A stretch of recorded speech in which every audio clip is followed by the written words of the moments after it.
बलिदान को देखते हैं, पर प्रेम को देखते हैं, परमेश्वर का वो प्रेम जो परमेश्वर ने यूहन्ना 3:16 में यूहन्ना के द्वारा लिखा और कहा उसने अपना इकलौता बेटा दे दिया, और देने के बाद आज हम देखते हैं कि वो प्रभु यीशु मसीह एक आज्ञाकारी बेटा सबसे उत्तम बलिदान बनकर आया। आप सब जानते हैं, बाइबल इस बात की गवाह है कि मनुष्यों के लिए परमेश्वर ने निर्धारित किया था कि पाप के छुटकारे के लिए, तुम्हारे बीच में कोई पाप हो तो तुम्हें क्या करना है, फलाना फलाना इस तरीके से तुम्हें बलिदान चढ़ाना है, याजक के पास उस बलि के पशु को लेकर के आना है और पापों की माफी वही याजक प्रार्थना करेगा। वही विधि को पूरा करते हुए प्रभु यीशु मसीह वो बलिदान बना। प्रभु यीशु मसीह के पास वो बलिदान आता था। पुराने नियम में वो बलियां प्रभु यीशु मसीह के पास, परमेश्वर के पास ही पहुंचती थी, लेकिन आज खुद वो परमेश्वर जिसके पास बलि पहुंचती है, बलिदान पहुंचता था, वो प्रार्थना जिसके पास से उत्तर आता था, पर जो परमेश्वर माफ करता था, आज वो परमेश्वर मेरे और आपके गुनाह के लिए इस संसार के तरफ प्यार दिखाते हुए आज वो बलिदान बनकर आए और वो हमारे लिए बलिदान होने वाला था। हम आज देख रहे हैं प्रभु यीशु मसीह का बलिदान, और इससे पहले कि हम उस बलिदान की तरफ को देखें या उस बलिदान को समझें, मैं आपको कुछ समय पीछे लेके जाना चाहता हूं, थोड़ा समय पीछे लेकर चलना चाहता हूं। लगभग इतनी ही समय में, करीब 9 बजे के आसपास ही प्रभु यीशु मसीह क्रूस पर थे।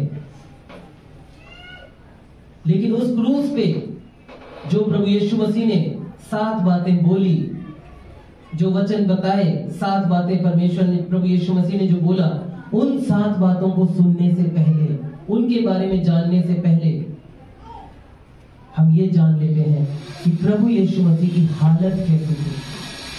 मरकुस 15 अध्याय हम देख रहे थे और उसमें से हमने देखा प्रभु यीशु मसीह दर्द में से गुजरते हुए, तकलीफ में से गुजरते हुए क्रूस पर पहुंचे और वहां पर यीशु मसीह ने अपना बलिदान दिया। लेकिन वहीं पर हम जानते हैं कि प्रभु यीशु मसीह को कितना दर्द और तकलीफ सहना पड़ा। इस क्रूस पे पहुंचने से पहले प्रभु यीशु मसीह को तकलीफ कहां महसूस हुई? जब प्रभु यीशु मसीह उस रीति को दिखा रहे थे, पूरा कर रहे थे, जो मैं और आप, प्रभु यीशु मसीह ने हमें कहा कि जब जब तुम मिलो तो मेरी यादगिरी में यही किया करो। मेज पर बैठकर अपने चेलों के साथ जब वो प्रभु भोज पे थे, तब प्रभु यीशु मसीह को मालूम था कि ये उनका आखिरी भोजन है। मनुष्य होने के नाते ये उनका आखिरी भोजन था। इसके बाद बाइबल इस बात का वृत्तांत नहीं देती, इस बात को नहीं बताती कि यीशु मसीह ने कुछ खाया या पिया। यीशु मसीह ने वो आखिरी भोजन अपने चेलों के साथ किया और वहीं पे यहूदा इस्करियोती को भी प्रभु यीशु मसीह ने बता दिया कि तुझे जो करना है तू कर। यहूदा इस्करियोती ने गया, जाकर प्रभु यीशु मसीह को पकड़वाने के लिए उसने अपना मन बना लिया और उसने जाकर के प्रभु यीशु मसीह के लिए अपने आप को 30 चांदी के सिक्कों के लिए बेच दिया। ये उसका चेला था, साथ साथ था, लेकिन शैतान ने इसी के जीवन में काम किया, इसी को चुना और इसने अपने गुरु को, अपने सिद्ध गुरु को, संसार के सबसे सिद्ध व्यक्ति को धोखे से पकड़वाया। पकड़वाने से पहले प्रभु यीशु मसीह अपने 3 प्रिय चेलों के साथ गत्समनी के बगीचे में जाते हैं और वहां पर चेलों को दूर रखकर कहते हैं, यहाँ इंतजार करो और प्रार्थना करो। और प्रभु यीशु मसीह को पता था कि उनका समय आ चुका है, इसलिए वो पिता के पास जाकर आखिरी बार प्रार्थना करते हैं। बाइबल बताती है जब यीशु मसीह ने बपतिस्मा लेना था तो यीशु मसीह ने वहां पे प्रार्थना की थी और पिता की आवाज वहां पर सुनाई दी थी, ये मेरा प्रिय पुत्र है जिससे मैं प्रसन्न हूं। और यही बाइबल बताती जब गत्समनी के बगीचे में परमेश्वर से बात कर रहे थे प्रभु यीशु मसीह, तो वहां पर परमेश्वर उनसे बात कर रहे थे। प्रभु यीशु मसीह अपने पिता से बात कर रहे थे। मनुष्य होने के नाते एक बारी उन्होंने कह दिया, हे पिता, यदि तू चाहे तो ये कटोरा मुझसे टल जाए। और फिर अपने आप को ठीक किया और कहा, फिर भी मेरी नहीं तेरी मर्जी पूरी हो। प्रभु यीशु मसीह इतने तकलीफ में थे कि वहां पर 3 बार वो वापस आए अपने चेलों के पास और उनसे पूछा, क्या तुम 2 घड़ी भी प्रार्थना ना कर सके? क्या तुम थोड़ी देर भी प्रार्थना ना कर सके? मेरा जी घबराता है, मेरा जी तिल मिलाता है। प्रभु यीशु मसीह के बारे में बाइबल बताती है कि वहीं पे प्रार्थना करते वक्त गतसमनी के बगीचे में जो उसका पसीना था वो लहू की तरह बह रहा था, लहू बनकर बह रहा था। साइंस के पास इसको कहने के लिए बहुत सारी बातें हैं, लेकिन ये बात साबित करती है कि प्रभु यीशु मसीह के ऊपर कितनी बड़ी जिम्मेदारी और कितना बड़ा दर्द छाने वाला था। वो जानता था कि मुझे इस दिन के लिए ही भेजा गया है। वो जानता था कि यही मेरी मंजिल है, जहां मुझे पहुंचना ही है, मैं इससे दूर नहीं हट सकता। प्रभु यीशु मसीह अपने आप को उसके लिए तैयार कर रहे थे।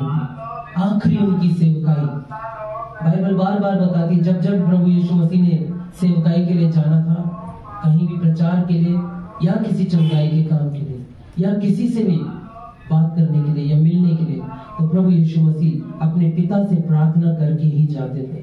और ये आखिरी बार सेवकाई के लिए जा रहे थे प्रभु यीशु मसीह।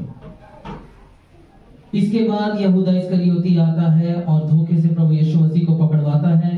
पतरस वहां पर अपनी तलवार चलाकर एक सूबेदार का कान काटता है। प्रभु यीशु मसीह उसको डांट कर कहते हैं, यदि मैं चाहूं तो मेरा पिता 12 पलटन फौज भेज सकता है। एक पलटन में 6000 होते हैं, 12 पलटन यानी कि 72,000। प्रभु चाहे तो वो ऐसा भी कर सकता है, लेकिन प्रभु ने बोला कि मैं चाहता हूं कि पिता की मर्जी पूरी हो। और ऐसी बातों को कहकर प्रभु यीशु मसीह ने अपने आप को रोमी साम्राज्यों के बीच में पकड़वाया गया प्रभु यीशु मसीह। और यहूदा इस्करियोती वहां से दूर चला गया। सारे चेले देखकर डर गए और सब इधर उधर भाग गए। और हम सब जानते हैं, बाइबल इस बात को बताती है कि इसके बाद कुछ समय के बाद जब पतरस फिर भी पीछे पीछे जा रहा था, और जबकि पतरस ने बार बार बोला था कि प्रभु मैं तुझे नहीं छोड़ूंगा, मैं तुझे नहीं छोड़ूंगा, लेकिन बाइबल में हमने पढ़ा है कि पतरस ने 3 बार प्रभु यीशु मसीह का इनकार किया मुर्गे के बांग देने से पहले। और जब मुर्गे ने बांग दिया तो पतरस फूट फूट कर रोया और छाती पीट पीट कर परमेश्वर से माफी मांगने लगा, तिल मिलाते रहा, परेशान हुआ। और उसने अपने आप को और ज्यादा छोटा किया। उसके अंदर एक आग थी हमेशा पतरस में, और परमेश्वर ने उसी आग को सही रीति से ढाल दिया ताकि परमेश्वर के लिए वो काम करे और वो परमेश्वर का सबसे पहला प्रचारक बना। प्रभु यीशु मसीह रात में पकड़ाए गए, धोखे से पकड़वाए गए। प्रभु यीशु मसीह के ऊपर ना केवल शारीरिक पीड़ाएं थी, ना केवल शारीरिक तकलीफें थी, बल्कि उनको भावनात्मक तकलीफें भी थी और आत्मिक तकलीफ भी थी। वो सब में से गुजर रहे थे। इन दर्दों को हम देखें तो हम सिर्फ मनुष्यों की रीति से देख सकते हैं, लेकिन अब अगर आप ढंग से बाइबल पढ़ते हैं और आप परमेश्वर के साथ रोज अपना रिश्ता रखते हैं, तो आप उन आत्मिक बातों को भी समझेंगे जिनकी बातें हम कर रहे हैं, जिनके बारे में आज यहाँ पर बताया जाएगा। उन भावनात्मक बातों को भी आप समझेंगे कि कितने प्रेशर में प्रभु यीशु मसीह थे, कितने दर्द में प्रभु यीशु मसीह थे, कितनी तकलीफ से वो गुजर रहे थे। रात में तो वो पकड़वाए गए और सुबह करीब 6 बजे पुन्तियुस पिलातुस के पास प्रभु यीशु मसीह को लाया गया, पेशी की गई। प्रभु यीशु मसीह का कोई अपराध नहीं था। पिलातुस ने कहा, मैं इसमें कोई अपराध नहीं देखता हूं, लेकिन वो भीड़ जो वहां खड़ी थी, उस भीड़ को उकसा दिया गया था। यहूदियों की वो भीड़, वो वहां पर चिल्ला चिल्ला कर कह रहे थे, नहीं, हमें तो ये क्रूस पे चाहिए, हम इसको क्रूस पे चाहते हैं। जो भीड़ उस समय खजूरी इतवार के दिन खड़े होकर कह रही थी कि होसन्ना होसन्ना, धन्य है वो राजा जो यहोवा के नाम से आता है।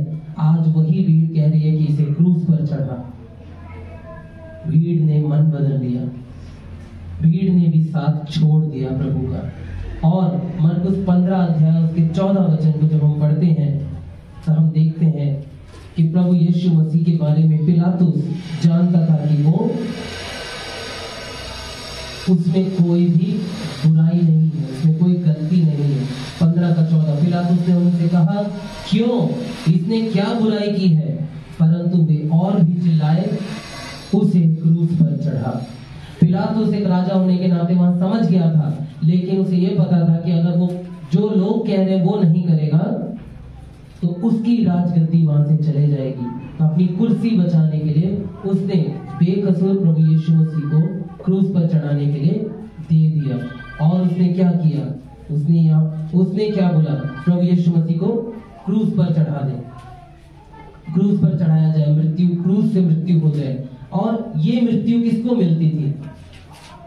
ये मृत्यु उनको मिलती थी जो सरकार के विरोध में बलवा करते थे, रोमी साम्राज्य के विरोध में जो बलवा करते थे या विरोध में बोलते थे या उनकी विरोध में जो हथियार उठा लेते थे, उनको क्या बोलते थे कि इन्होंने धोखा दे दिया है, सरकार के साथ में नहीं है। उनको टेररिस्ट की तरह बोलते थे, आतंकवादी की तरह उनको लिया जाता था। ये वो वाली मृत्यु दी जाती थी, ऐसी मृत्यु उन लोगों को दी जाती थी। प्रभु यीशु मसीह के लिए वो मृत्यु तय कर दी गई। और इसके बाद जब मृत्यु तय हो गई तो वहां पर पहले से ही नियम था कि अगर ये मृत्यु मिल रही है तो इससे पहले क्या होगा? पहले कोड़े मारे जाएंगे। प्रभु यीशु मसीह को पहले निंदा किया गया और सारे कपड़े उतारे गए। जब हम यशाया 52 अध्याय को पढ़ते हैं तो वहां पर ये भविष्यवाणियां बहुत साफ रूप में लिखी हुई है और उधर बोला गया है कि ऐसा सब कुछ होगा। प्रभु यीशु मसीह के सारे कपड़े उतारे गए, प्रभु यीशु मसीह को मारा गया, निंदा किया गया और उसका मजाक बनाया गया और उसको ला करके एक खंबे के साथ बांधा गया। जब कोड़े मारे जाते थे तो आपको मैं समझाना चाहता हूं कि प्रभु यीशु मसीह की हालत क्या थी।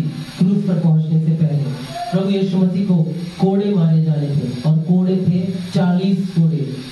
लेकिन क्योंकि गिनती कभी कम हो जाए या ज्यादा हो जाए, 40 से एक ऊपर नहीं होना चाहिए, तो इसलिए 39 मारते थे ताकि गिनती न गड़बड़ हो। इसलिए 39 कोड़े मारे गए प्रभु यीशु मसीह को। लेकिन वो मारने से पहले उनको पूरी तरह से कपड़े उतार करके उस खंबे के साथ ऐसे बांधा गया जैसे एक खंबा, मान लीजिए कि ये खंबा है, ये खंबा है, इस पर ऊपर हाथ इस तरह से बांधा गया, लगभग ऐसे था, इस तरह से।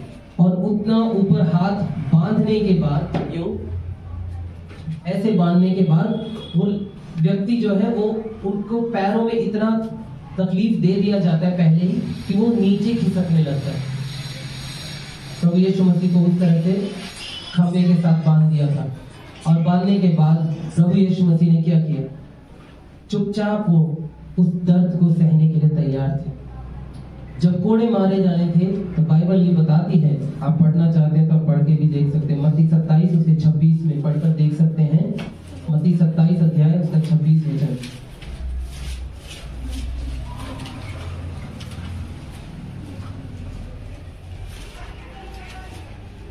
इस पर उसने बरअब्बा को उनके लिए छोड़ दिया और यीशु को कोड़े लगवाकर सौंप दिया कि क्रूस पर चढ़ाया जाए। जी, प्रभु यीशु मसीह पर कोड़े लगवाए गए। लेकिन इन कोड़ों के बारे में अगर आपने नहीं जाना तो आपको पता नहीं चलेगा। जो ये बातें लिखी है बाइबल में, जिस समय में लिखा गया उस समय के लोगों को ये बातें बहुत अच्छे से पता थी। जो लिखा जाता था वो उनको समझ आ जाता था क्योंकि उन्होंने देखा था, पर हमने नहीं देखा। इसलिए हमें वो चीजों को समझना और महसूस करना जरूरी है। जब यीशु मसीह उस कोड़े खाने के लिए तैयार हो गए तो कोड़ा कुछ इस तरह से था कि वो एक चाबुक की तरह था और उस चाबुक के अंत में 3-4 अलग अलग धाराएं सी निकलती थी और उन धाराओं के एंड में, एकदम दूसरे हिस्से में, आखिरी में, कोने में, जो हिस्सा जो बदन पे लगता था, उस हिस्से में हड्डियों को और लेड को लगाया जाता था जानबूझकर, और चाबुक को मारने का तरीका भी कुछ अलग था। ऐसे पड़ा हुआ यीशु मसीह उसके ऊपर यूं नहीं मारेंगे। वो मारने वाला भी व्यक्ति जो था उसको भी ट्रेनिंग दी जाती थी ताकि वो उसको घुमा के मारे, और ऐसे मारा जाता था कि वो चाबुक जाके पूरा लिपट जाता था, और उसके बाद उस चाबुक को वापस खींचा जाता था जोर से। एक एक कोड़ा जो यीशु मसीह ने खाया वो मेरे और आपके लिए खाया था। हमें इस बात का दर्द होना चाहिए। एक एक कोड़ा जब यीशु मसीह ने खाया तो वो एक एक जो हिस्सा था चाबुक का उसकी हड्डियों तक पहुंचता था, उसको चीरता था। वो पवित्र प्रभु जो मुझसे और आपसे प्रेम करता है, हर बार यहाँ से प्रचार होता है, कलीसिया से प्रचार होता है कि मन फिराओ उस प्रभु के पास, मन फिराओ उस परमेश्वर के पास। लेकिन लोग कानों से अनसुना करते हैं, सिर्फ अनुग्रह की तरफ देखते हैं, चमत्कार की तरफ देखते हैं, आशीष मांगने के लिए देखते हैं, लेकिन उस परमेश्वर की सबसे आत्मिक आशीष को लेने के लिए सोच भी नहीं पाते। 39 बार यीशु मसीह ने वो कोड़े खाए, उसका शरीर पूरी रीति से छलनी छलनी हो गया था, लहू बह रहा था उसके बदन से। और यहाँ खत्म नहीं हुआ, ये शुरुआत थी। प्रभु यीशु मसीह अभी क्रूस पे पहुंचा नहीं, ये शुरुआत थी। उसका शरीर पूरी तरह से खत्म हो रहा था। इसके बाद प्रभु यीशु मसीह को वहां से पकड़कर गवर्नर के पास लेके गए। रोमी सैनिकों ने क्या किया? उसका मजाक बनाया, उसका ठट्ठा किया, उसकी निंदा की, और प्रभु यीशु मसीह के ऊपर राजा के कपड़े पहनाकर बोला, अच्छा तू तो राजा है ना, बता तुझे किसने मारा। आंखों पे पट्टी बांध दिया, कांटों का ताज बनाया गया, 6-6 इंच के कांटे थे, वो मोटे मोटे कांटे थे, और ना केवल सिर्फ उसके सर पे रखा बल्कि डंडे से उस सर के ऊपर मारा भी था। वो कांटा उसके पूरे सर के अंदर घुसता जाता था। वो प्रभु यीशु मसीह आपके लिए और मेरे लिए लहू बहाते ही जा रहा था, बहाता ही जा रहा था। लेकिन संसार अंधकार में इस तरह से था कि समझ ही नहीं पा रहा था कि इस परमेश्वर के सामने हमें झुकना है, ये परमेश्वर का बेटा है। उन लोगों को सिर्फ इसी बात से तकलीफ थी कि यीशु मसीह ने ये कहा कि मैं परमेश्वर का बेटा हूं। प्रभु यीशु मसीह ने उन कांटों को जो लिया, उनमें से एक कांटा उसकी आंख पे भी लगा। और यशायाह नबी की पुस्तक जब हम पढ़ते हैं 52 अध्याय तो वहां पे लिखा है कि वो पहचान में भी नहीं आता था, पहचाना भी नहीं जाता था। प्रभु यीशु मसीह उसकी पहचान नहीं हो पाती थी, उसकी सूरत भी इस तरह से बिगड़ गई थी, और फिर भी वो कुछ नहीं कहता था। वो बलि का मेमना था, ये बलि का मेमना मरते वक्त भी वो मुंह से एक आवाज नहीं निकालता।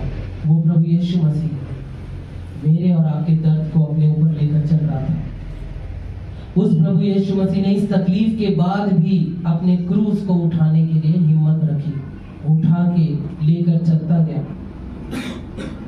उसके बदन में खाना नहीं है, पानी नहीं है, उसके बदन में सिर्फ तकलीफें हैं। और मैं बताना भूल गया बीच में कि प्रभु यीशु मसीह के जो कपड़े पहनाए थे, अभी तो बदन से लहू बह रहा था, और आप लोग जानते हैं कि लहू के ऊपर पहना हुआ कपड़ा अगर होगा तो क्या होता है, वो चिपक जाता है। वो कपड़ा वापस उतारा भी गया और खींच के उतारा गया ताकि जख्म सूखे ना, जख्म फिर भी हरा ही रहे। ये सारी ताड़नाएं क्यों यीशु मसीह ने सही है? क्यों लिया है ये यीशु मसीह ने? क्यों लिया उस परमेश्वर ने मेरे लिए? ताकि हम उद्धार पा सकें, ताकि हम पापी ना कहलाए जाए, ताकि हम शैतान के हाथों कुचले ना जाए और उस नरक के हिस्सेदार ना बने जो परमेश्वर ने मेरे लिए और आपके लिए नहीं रखा। हम अपना व्यवहार देखते हैं, हम अपना स्वभाव देखते हैं। शरीर से प्रभु यीशु मसीह दुर्बल हो गया, टूट गया, और वो अपना क्रूस लेकर जा गिर गया। शमयान कुरैनी को उठाया, बोला क्रूस उठा कर लेकर चल। गुलगुता पहाड़ पर, जिसका नाम खोपड़ी कहा जाता है, वहां पर प्रभु यीशु मसीह गए। क्रूस को वहां पर लेकर प्रभु यीशु मसीह को वहां फिर उस क्रूस पर लिटाया गया और कीलें दागी गई। मैं अभी भी आपको बता रहा हूँ, अभी भी क्रूस के कही हुए शब्दों पे हम अभी नहीं जा रहे। अभी सुनिए, ये सुनना बहुत जरूरी है आपके लिए, बहुत जरूरी है। यीशु मसीह के ऊपर जो भी ताड़नाएं आई, उसका सहन करना मनुष्यों के लिए असंभव है। आप और मैं लगभग शायद इतने में ही हम लोग शायद मृत्यु मांग लेंगे। हे परमेश्वर, इससे बेहतर है कि हम मर ही जाएं। लेकिन प्रभु को मालूम है कि उसकी मृत्यु कहां पर लिखी, और प्रभु चुपचाप सह रहा था। चुपचाप बलि के मेमने की तरह वो सह रहा, सिर्फ सह रहा है, सह रहा है और सह रहा है। प्रभु यीशु मसीह ने उस क्रूस पर जब उसको लटकाया गया, तो वो क्रूस की मृत्यु जो है बाइबल बताती है, इतिहास में पढ़े तो पता चलता है, जिसको भी वो क्रूस की मृत्यु मिलती थी, उस मृत्यु में ऐसे नहीं मरता था, दम घुटने से मरता था, सांस लेना मुश्किल था। अभी प्रभु यीशु मसीह मरा नहीं, वो जिंदा है। प्रभु यीशु मसीह ने क्रूस पर जब उसको लटकाया गया, तो हाथ, दोनों हाथों में कीलें लगी हैं, बीच में नहीं, जैसा दिखाते हैं यहाँ कीलें लगी, और ऐसे ही पैरों को जोड़कर रखा गया। प्रभु यीशु मसीह जब सांस लेना चाहता है ना, तो पैरों के दम पर थोड़ा उठता है, सांस लेने की कोशिश करता है, वहां वो कील लगे पैरों। और जब सांस लेकर के थोड़ा सा तसल्ली जैसी होती, तो हाथों में तकलीफ होती है। और कील को इस तरह से मारा जाता था कि पीठ तक जो तकलीफ महसूस होती थी उस कील के कारण। आप सोचिए, वो यीशु मसीह क्या सह रहा है, क्या कर रहा है। संसार में कोई भी नहीं है, कोई भी व्यक्ति नहीं जो इसको सह ले और बोले कि मैं इसलिए सह रहा हूं ताकि तुम बच जाओ। मुझको और आपको अपराधी ना बनाया जाए, इसलिए प्रभु यीशु मसीह अपराधी बन गया। एक अपराधी की मौत मरा है प्रभु यीशु मसीह। और प्रभु यीशु मसीह जब क्रूस पर चढ़े हुए इस तरह से तकलीफ में गुजर रहे हैं, जब यीशु मसीह को क्रूस पर चढ़ाया गया तो लगभग 9 बज रहे हैं, और तब प्रभु यीशु मसीह पहला वचन कहते हैं। लूका रचित सुसमाचार 23 अध्याय उसका 34 वचन मैं पढ़ता हूँ आपके सामने। लूका रचित सुसमाचार 23 अध्याय उसका 34 वचन।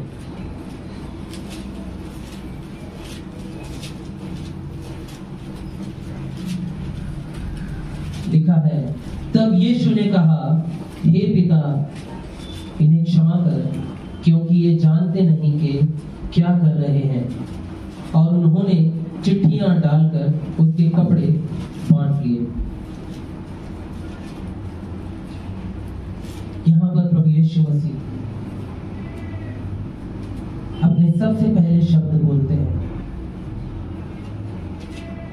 हम देखते हैं मृत्यु के वक्त में, जब भी किसी का मृत्यु हो, जब भी कोई व्यक्ति हो, वो मृत्यु के वक्त में क्या बोलने वाला है, उसके परिवार के जन उसके आसपास में हो जाते हैं, उसके इर्द गिर्द खड़े हो जाते हैं कि ये मृत्यु के वक्त कहीं कुछ बोले, क्या बोलेंगे, कौन सी खास बात बोलेंगे। मृत्यु के वक्त ही लोग आशीष लेने के लिए तैयार हो जाते हैं।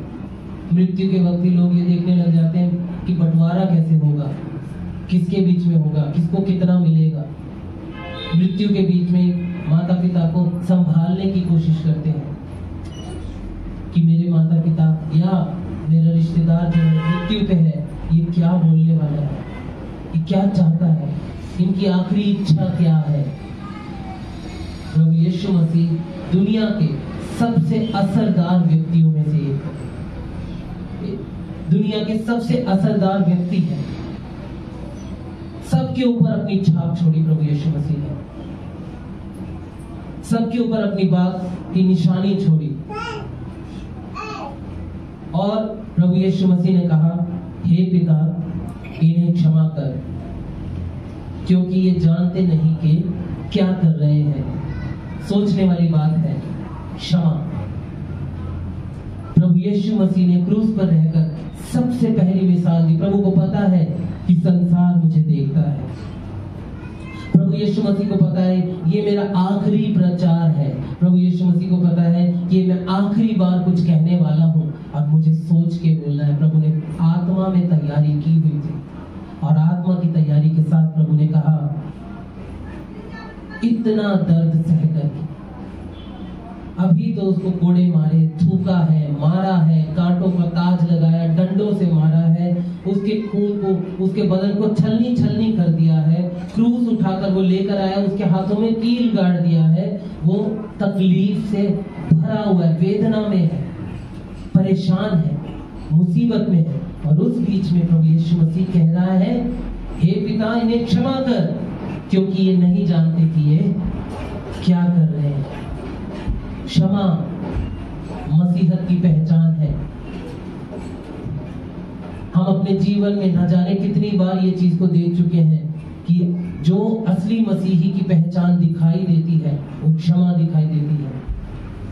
चाहे कहीं पे किसी के साथ दुर्व्यवहार होता है, अगर वो ये बात बोल दे कि मैंने इन्हें क्षमा कर दिया, तो वो मिसाल बन जाती है।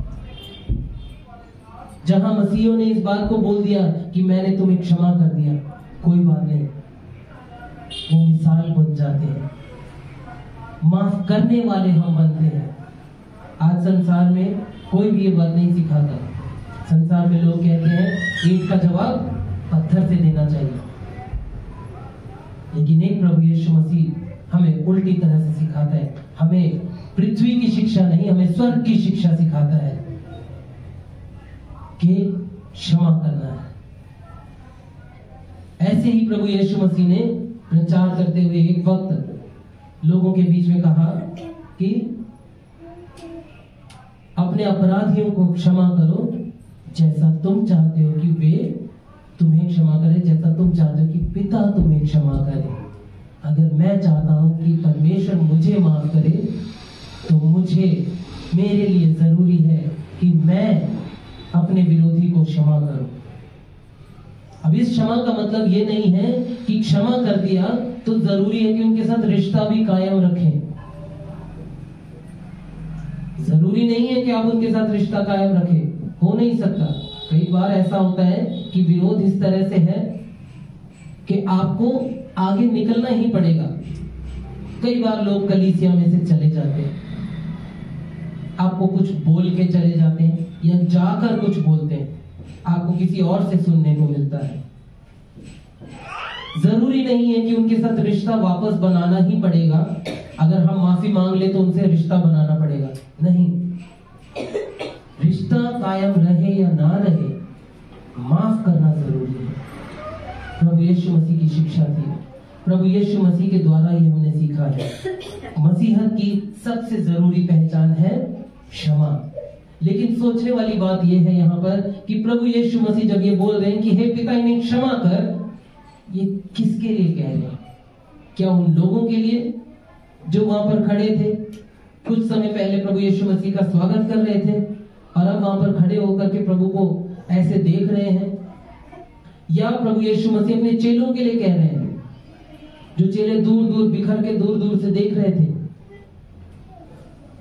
या प्रभु यीशु मसीह पतरस के लिए कह रहे हैं, जिसने प्रभु यीशु मसीह के लिए बोला कि मैं तो तुझे कभी नहीं छोड़ूंगा, और मुर्गे के बांग देने से पहले 3 बार इनकार कर गया?